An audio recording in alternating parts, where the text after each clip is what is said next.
अच्छा, चाहे love marriage हो या अरेंज मैरिज हो ना, आपका जो रिलेशनशिप जो स्ट्रॉन्गर रिलेशनशिप है ना, वो अल्टीमेटली शादी के बाद ही स्टार्ट होता है। क्योंकि आप जितने मर्ज़ी सालों से एक-दूसरे को जानते हो, चाहे आपका 10 साल का रिलेशन है, 12 साल का रिलेशन है या इवन 2 मंथ्स का भी रिलेशन है, लेकिन अल्टीमेटली आपकी अंडरस्टैंडिंग तभी स्टार्ट होती है जब आप 24 घंटे एक कमरे में रहते हैं, एक-दूसरे के साथ रहते हैं, एक-दूसरे की अच्छाइयाँ, बुराइयाँ समझते हैं। अब सबसे जो ज़रूरी चीज़ है जो आपके रिलेशनशिप को मज़ीद जो है वो एनहांस करती है वो है टाइम। क्योंकि आप जिस चीज़ में जितना ज़्यादा टाइम इन्वेस्ट करेंगे, सिंपल अगर हम खाना भी बना रहे होते हैं किचन में, अगर हम कोई चीज़ बहुत जल्दी बनाते हैं तो वो उसमें इतनी तासीर नहीं होती है, उसमें इतनी मिठास नहीं होती जितनी जो चीज़ जो है वो बिल्कुल स्लो हल्की आंच पे जो है ना वो पकती है।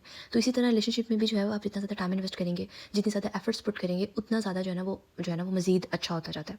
अब अगर मैं अपनी बात करूँ तो अब मुझे अब शादी के बाद तकरीबन मैं 1 मंथ गई थी अपने पेरेंट्स की तरफ। लास्ट ईयर अप्रैल के बाद मैं अपने पेरेंट्स की तरफ नहीं गई, क्योंकि खैर कुछ हर एक के अपने सर्कमस्टांसेस होते हैं, मेरे कुछ डिफरेंट सर्कमस्टांसेस थे। तो मैं तकरीबन 1 साल हो गया है अपने घर को ही टाइम दे रही हूँ। अल्हम्दुलिल्लाह मेरे पास ना पूरा ग्रीन फॉरेस्ट है, सिर्फ ग्रीन फ्लैग नहीं है। तो क्योंकि हम दोनों लॉन्ग डिस्टेंस में हैं और शादी से पहले कुछ ऐसे ही किसी बात पे बेचारे के मुँह से निकल गया कि मुझे लगता है कि आपको ना घर बनाने में इंटरेस्ट नहीं है।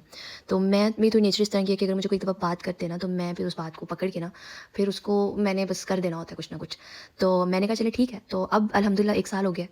अब वो खुद कह रहे होते हैं कि खुदा के लिए अपनी अम्मी से मिलाओ। हालाँकि ऐसा नहीं है कि मैं बिल्कुल पेरेंट्स से नहीं मिली, पेरेंट्स मेरे आते थे, मिलते थे मुझसे।